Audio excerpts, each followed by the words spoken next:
Greetings, y'all. It's your Knock Peter Mata, and welcome back to another Golf Stories podcast. Of course, joined here by PGA Tour caddy Derell Adden.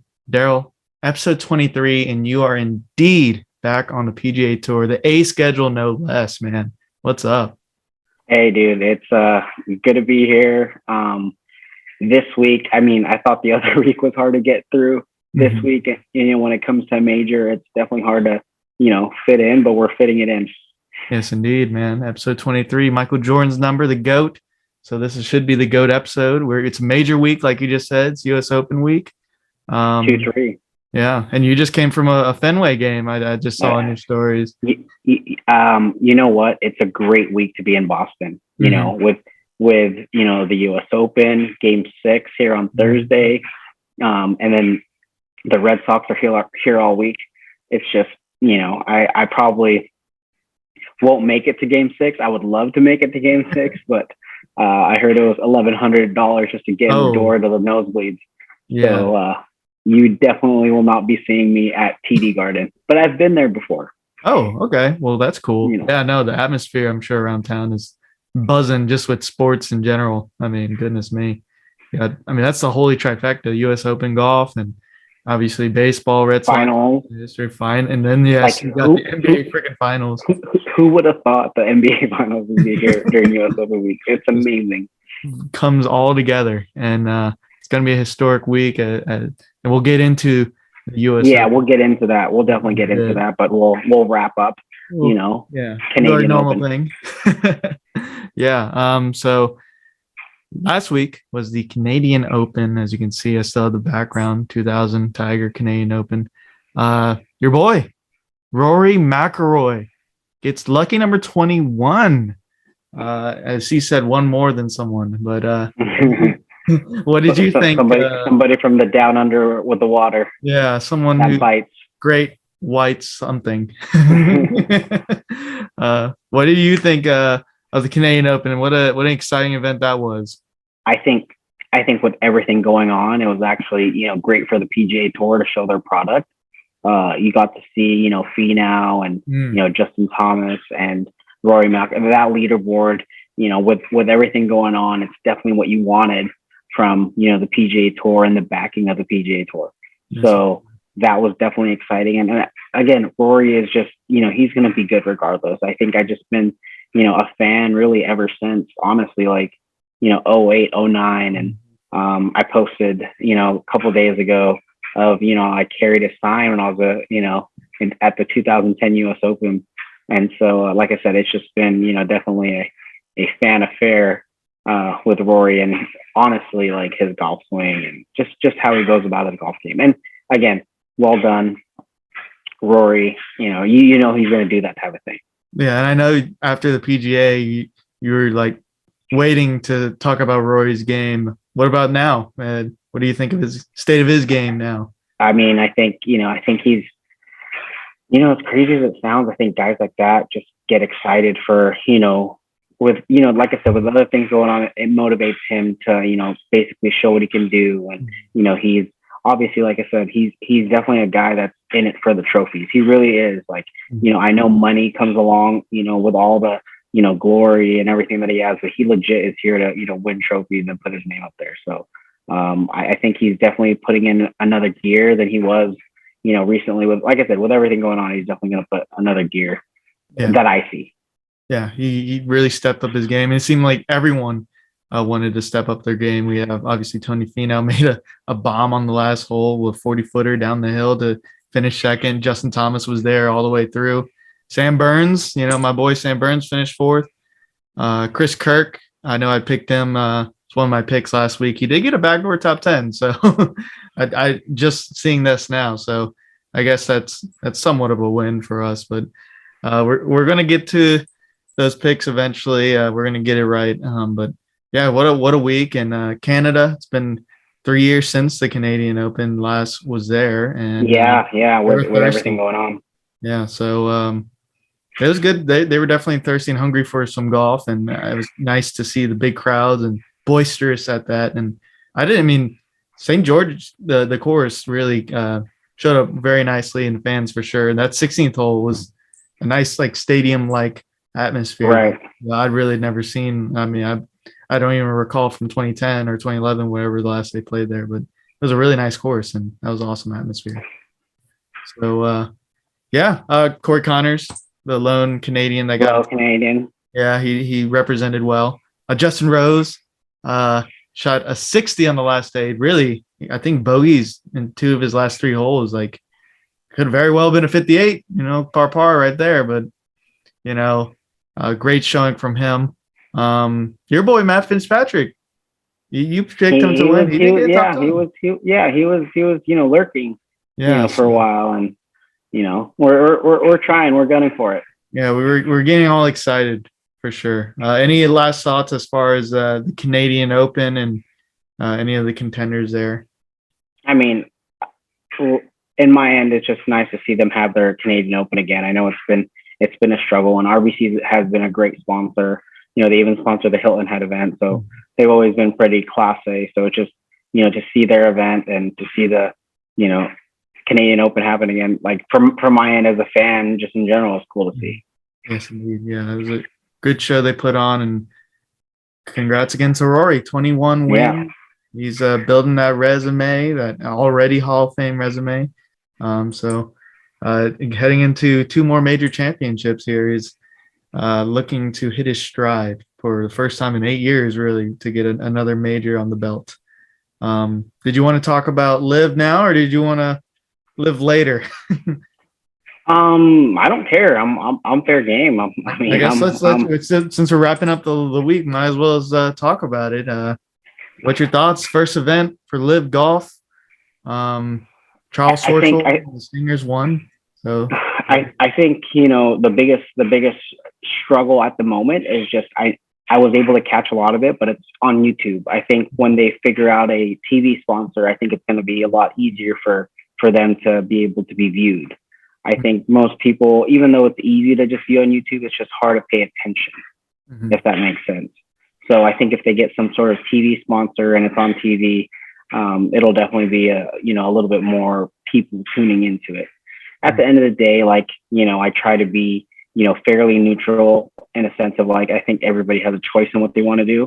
I think obviously I see the upside to the LIV Tour just because from the financial aspect of it, and you can basically be done or retired or kind of move on to other things in a couple of years instead of spending 15-20 years trying to chase the PGA Tour on something not guaranteed.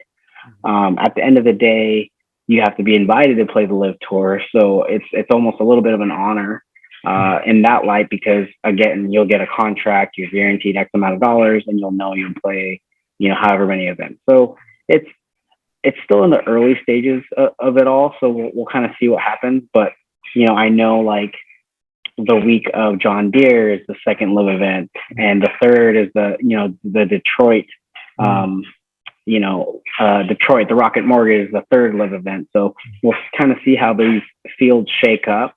And again, being out here this week, you hear a lot of rumors. You don't know if it's true or not. So there's a lot of things going around that, again, popcorn ready, just let's see what happens. But what's your thoughts on the first week of it all? I thought for, I guess Greg Norman keeps saying, a startup tour essentially. I mean, I thought it was a fairly solid, successful start. You got a major champion as your winner. Right. Yeah, I will say the production value, and I actually reached out to LIV. I'm trying to make something of myself as also. I was just telling them, right. I was like, hey, why not just run 2 streams where I get you want to have the familiarity with some old heads talking on golf. But if you're trying to, branch out and be different from the PGA Tour, why not have 2 different streams and, have a younger crew in there that, talks about golf a little differently. That way you have a little bit more engaging, and it fits their motto, golf but louder. But I thought, as far as the actual golf, it was good. I mean, the player did good. The team aspect was interesting. I was watching the behind the scenes stuff with the draft and everything. It's just so new and different that it's just, it keeps my eyeballs on it. And, for those who don't know, I've started a meme account to kind of parody the drama between, the PGA Tour and LIV. I'll put a link to that down below. But, it's just, it's craziness. That's what's going on. You just hear rumors thrown left and right. Players, you don't know who's going just yet, but obviously we know from last week going into this week, we know some new names that are jumping. Bryson, probably the biggest name of them all. Right. Reed, your tax slayer, your pick literally jumped right in the middle of the week. Yeah. Pat Perez. So it's just interesting to hear the different names. And then also, I guess the elephant in the room is the PGA Tour bans on those guys. So, Right. I mean, I don't know exactly what's going to happen. I would imagine it's going to be some sort of issue in the court, and they'll be dealt with then. In my opinion, I think players should be able to play either one, and they both should coexist. That's just my opinion. And Right. I kind of want to see both of them, but everyone's got their thoughts on it. But yeah, I thought it was interesting, and like you said, you got two more that's going to be coinciding with PGA Tour events, and you just more and more names are popping up in the rumor sphere. Big names at that. Liv's not going for the small names now. They're going for the big ones. So it's just so crazy to see who's jumping over and exactly what's going to happen after all that's said and done. So stay tuned, I guess. I will say one thing that for me, I mean, the accounts the live account that they have, the like basically the hype videos, those are actually really, produced well in my eyes. Oh yeah. I don't know if I'm just excited in general, but for me, like they kind of get me pumped up, and I think they did a very good job in that, realm at least. Yeah, I think as far as just the golf, if we're just sticking to the golf aspect and production, everything was solid. Like there's nothing wrong with the product that they're putting out. I just, there's things that I saw that could do better, but yeah, I'd say it's for a first week. I'd say they did solid. So and even the fans, there's a lot of fans there, and so I feel like they had concerts every night too. And so like they definitely made it, very fan engaging. And the other part is like, I think so they play a shotgun, which is not always favorable, but it's favorable in a fan aspect where they can see every player on the golf course. Mm-hmm. Yeah, exactly. Because I mean, I've been at events where you're like, oh, I'm not going to see them today because I'm going to be leaving. Mm-hmm. Yeah. In the afternoon, and I'm only here for the morning or whatever it may be. Mm-hmm. So that's kind of cool. So that they're definitely going to be there for sure, and even TV or like viewing aspect, they'll show every shot for the players you want to follow. So yeah, no, it just from the behind the scenes things, it looks really cool. The Club 54 stuff, they're really pushing that this is more than just a golf tournament. This is like a music festival combined with the golf tournament type of deal. So it's just new and interesting. I guess we'll see how it shakes out. But yeah, first week in, I would say is a success for them, and we shall see going forward. I guess we'll move on to the piece of resistance, the actual entree. Those were two appetizers from one National Open to the next. We have the U.S. Open, as we've talked about, at the Country Club, Brookline Country Club, just history-making stuff. We got Francis Ouimet behind me, for those who don't know, 1913 amateur caddy, Derell, caddy boy, who won it.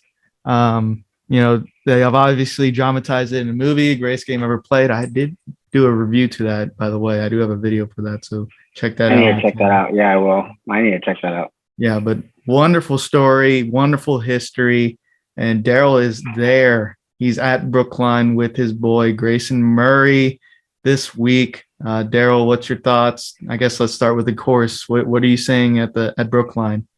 I mean, small greens. Small greens, definitely a lot of slope to them. We played on Sunday. We played 9 holes on Sunday, and the rough was up, but they definitely stopped cutting them. It's Tuesday now, so it's definitely fairways are a premium. It's not a very long golf course overall, and so I think there's only one par 5 on each 9, and so fairways is a premium, and I think you have to know when to take your medicine. I think stay away from double bogeys. I think there's going to be a lot of good bogeys, and so I think it'll be, based on what I've seen so far, a really good test of US Open. Pars are great. They're not just good; they're great. You're playing a lot to the middle of the green or the front number. Typically, again, like long is never really good in U.S. Open, so you're going to pick a club that's going to be a little bit less, that you're going to be short, because a lot of it short is just basically like tight lies if you just land it short.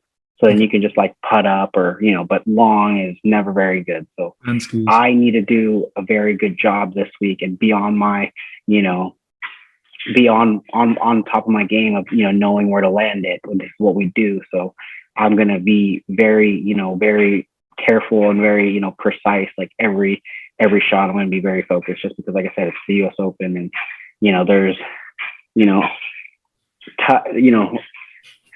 tall rough, fescue, lumen anywhere, and so any little mishap, doubles can be there. So definitely don't want to do that. So I definitely have a big task ahead of me, but I'm up for the challenge.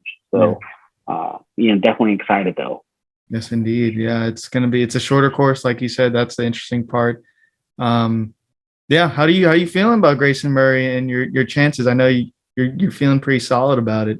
I mean, he's been playing great, lately. Obviously, getting into it. Obviously now you can kind of say he cruised in through the qualifier. Obviously, during the moment you don't think that, but hard work. Yeah, it's still hard work. But he's hitting it well. We just have to, be patient.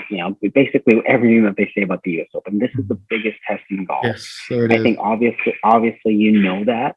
But when you're in there, this is my second U.S. Open. So I think at the first one, I'll be honest with you, like I was just happy to be there. It was just a great experience. I think, me and my guy were, I don't think we're both ready, to be honest with you. At least I don't think I was ready, but I think you need that first U.S. Open to get ready, if that makes sense. Yeah. And so I think this go round, like, I know what it's about. We're here to get work done. Rest is very needed. I think what happens a lot in U.S. Opens is a lot of people like to linger around the golf course. And so, for us this week, we're just trying to get our work done and then get out of there and rest, because it's going to be a long week anyway.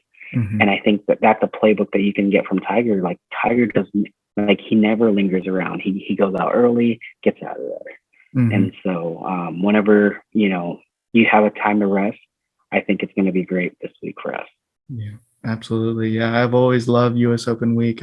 Going back to my first tee days when, I'd go with my brother and he works at the golf course and I'd just do my own thing. We would have a U.S. Open week. And the course would, it was a small little 9-hole course, but they would try to firm up the greens and make the fairways tight and grow the fescue. And, I just have so many fond memories. And then, I'd go out with some of my buddies and we'd try to shoot as low. We pretend it's such a grind out there, and everything like that, making our 7-foot par putts and, pumping our fists and things like that. But yeah, the U.S. Open, known for that challenge, the greatest challenge, and more so than anything, a mental challenge. To get over. Par is a good score. It really is. And bogey, hell, even just making a 7-footer for bogey is going to keep your round going. So very interesting test that we will have this week at Brookline. It's the 4th U.S. Open there. And I would gander to say it might actually go to a playoff, because the previous 3 have gone to playoffs. So, stay tuned for that. It's the first one since 1988. So it's been a while. But I think it's only been lengthened about a couple 100 yards. So again, that's the interesting part, that it's only 7,200. It's not a brute test like Oakmont or Torrey Pines. But yeah, I guess since Daryl's not going to be doing any picks, so don't come at him, bro. I guess we'll jump right into it, and I'll just do my picks.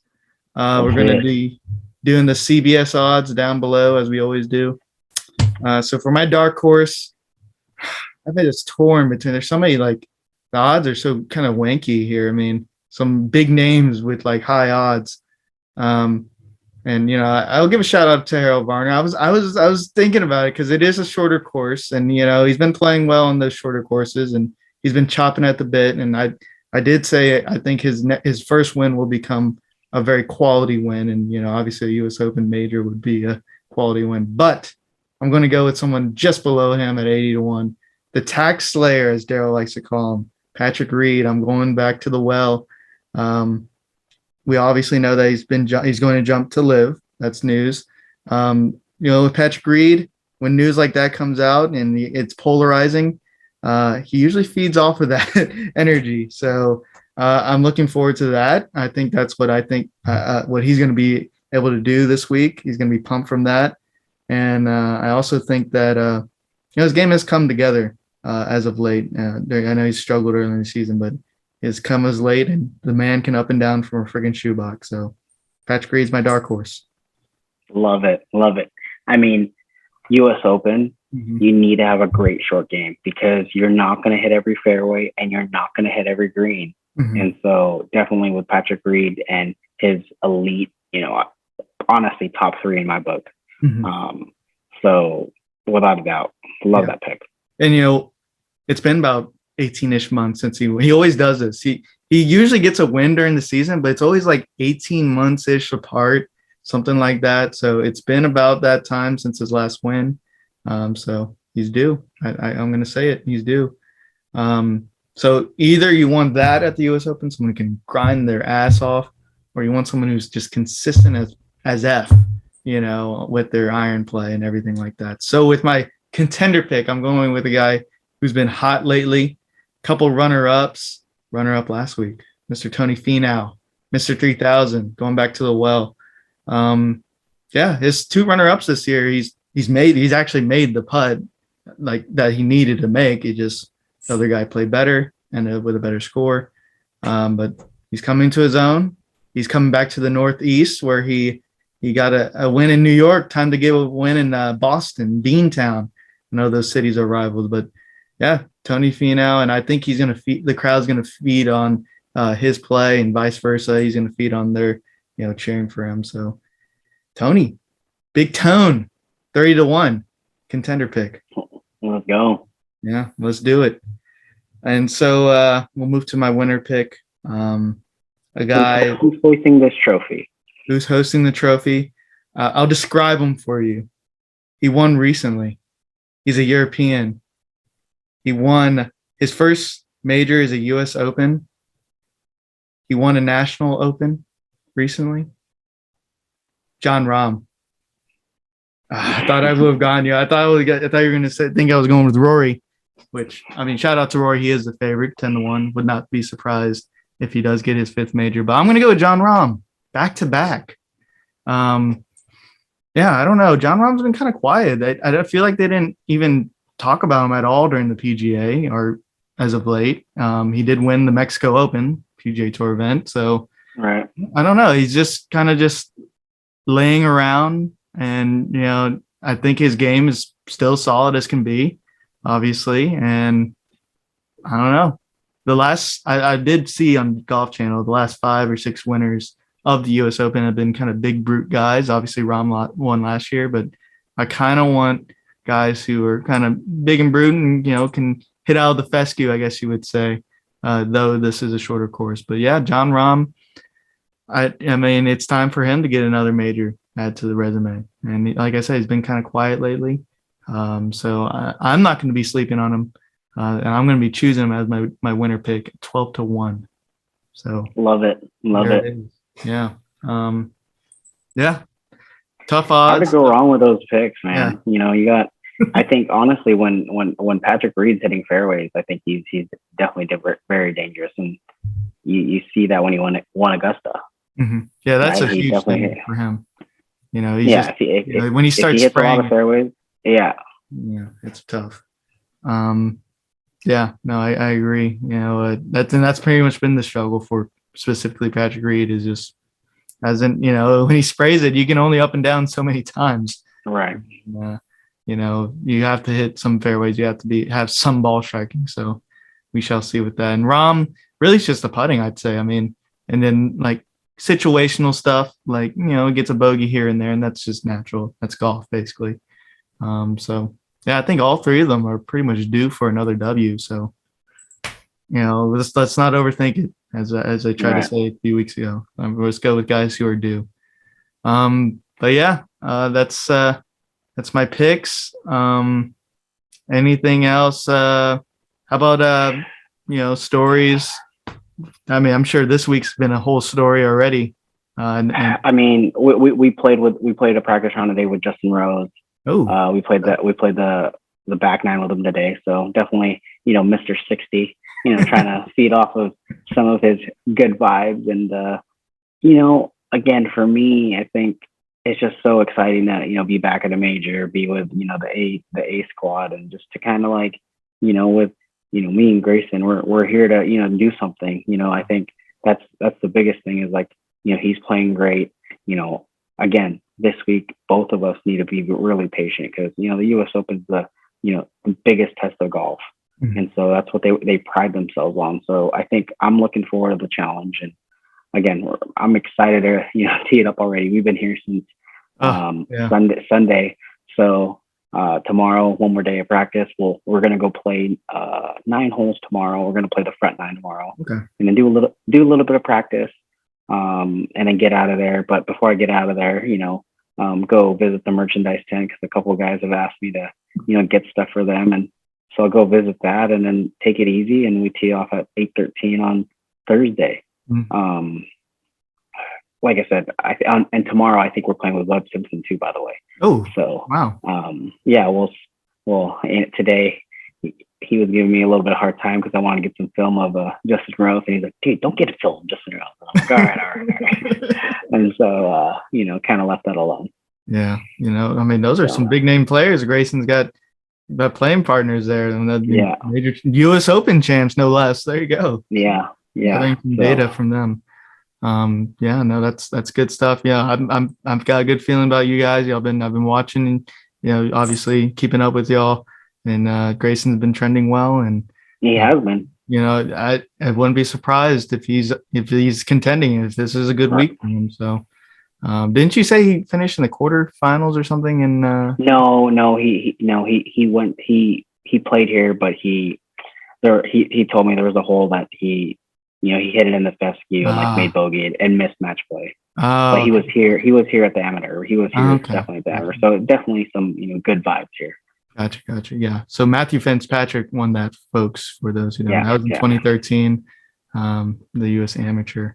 But yeah, I have fond memories. 2019 U.S. Open. That's the only U.S. Open I've been to. And the merchandise tent that you're mentioning it's quite American, I guess you would say. It's a big shopping mall on the premises that they just build up, and lots of folks coming in and out getting stuff. I got my a red turtleneck, tiger turtleneck. So. yeah, as you have to, when in Rome, as they say. But any last stories or memories from U.S. Open week or Boston in general? Again, just excited. Oh, like I said, great week to be here. Red Sox, Warriors, Celtics, U.S. Open. Yes, indeed. Historical U.S. Open. Francis, we met 1913. Justin Leonard. Justin Leonard. How can I forget the 99 Ryder Cup? 17th. So we definitely looked at that putt. Yeah, you tried it out. I'm sure everyone has been doing that. So definitely unreal, historic place, Brookline, the country club. I think the real quick before we finish, the logistics of this place is tough because it's not meant really to host. The golf course is. But like the area surrounding itself, it's not meant to really host a big event like this. So the logistics have been kind of, diced. But once you're on property, they've been treating us amazing, and it's been great. Yes, indeed. Yeah, they can't fit everyone in Francis Ouimet's home. So right, exactly. Right across the street. How about this? Little do they know, years later, it's going to be a big event. Yeah. And now it's probably like an Airbnb, or it's probably an museum by now. How about this? Is the greatest game ever played your favorite golf movie or best golf movie in your opinion? I mean, you're probably gonna. I'll be honest with you. I grew up watching Happy Gilmore. It is, that was definitely more. That was definitely more my style. Not only because I wouldn't say I was late, but golf wasn't really a passion of mine until really like 13, 14. Mm-hmm. And so. With Happy Gilmore, it brought that like athletic and sporty thing to it with golf. So that's kind of, my favorite movie. No problem. Personally. I mean, that's a hilarious movie. Yeah. No one loves Happy. Yeah. I mean, good old Adam Sandler in his prime. So Right. not a problem, but definitely for those who don't know the story, Francis Ouimet, definitely check out The Greatest Game Ever Played. It's awesome. In our welcome package, they gave us the book. Yeah, I saw that in your story. I was like, dude, they're really giving you the goodies. Yeah. So our welcome package came with a book, so it's kind of cool. Yes, indeed. Well, and a rule book. And a new updated rule book. I'm sure they definitely have to. Rule book. Yeah. But okay, Derell, it's been fun as always. We got it in again. Episode 23, the GOAT episode, hopefully. Appreciate y'all for listening. Let us know who's your win. Let us know Canadian Open reactions, LIV Golf reactions, whatever it is. Let us know. So you know what to do. Like, subscribe, comment below. You know your words mean something to us.